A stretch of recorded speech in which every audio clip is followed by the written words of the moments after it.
Okay guys, busog na ba kayo? Kami, hindi pa. Dahil matapos namin mag-carbo loading sa Project Pie ng mga pizza at gumawa ng obrang pancakes sa Slappy Cakes, time to get healthy naman kami rito sa Juju Eats. Dahil ang kanilang in-offer, iba't ibang salads at ang kanilang original detox juices. Let's go, Juju Eats! Okay! Juju for Julie. Do it yourself, kayo nang bahala, however you want it, with Miss Jane's assistance. Kasi I'm very, there's a trick to doing it easily, di ba? Yes po. So, we just need to follow 5 simple steps para po makagawa tayo ng ating designer on salad. Una, pumili ng size, and then ang base, toppings, dressing. Take note guys, pwede rin itong salad in a wrap. Sa dami ng juices, 49 plus ingredients, 15 plus dressings, sa sobrang juicy mo, siguro naman may mapipili ka na, no? Okay, sige. Kanya-kanyang paandaran ng salad to, ah. Maganda pa rin kasi they still have savories. Ito naman yung tipong lugar na hindi ka naman didiktahan na, uy, puro gulay lang kainin mo. Meron naman sila meat. They have savory stuff. They have vegetables and also beef and bacon and tuna and pork, minced meat, you know, cooked properly, syempre. At matapos ang pilian, ready ng paghalu-haluin ang ating mga napiling ingredients. Meron din silang juices na talaga namang perfect sa mga nagdi-detox o nagki-cleansing. Hindi ka rito! Look at that!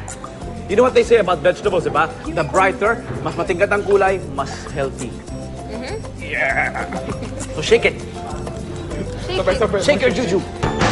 At dahil ready na ang ating salads and juices, ano pa nga bang hinihintay natin? Juju Eats! Let's go! Ito my order. Ang ganda ng kulay, oh. I have the bowl version, I have the wrap version. Ito masaya siya, no? Ito maubos niya na yan. Maubos si Julian yan. Kaya niya yan. I really like salad. Binubuhay ulit yung diet. Bakit na to?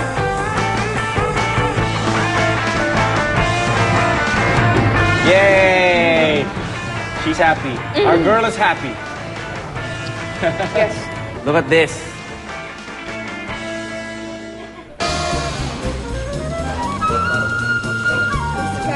Super sarap. Sa lahat ng kinain natin today, ngayon lang ako di na guilty. Very affordable and very, very, very sulit. This is good. I'll definitely go back here. Yeah. These vegetables kasi, they're really good. Pag kinain mo kasi, sinisip-sip niya yung grasa.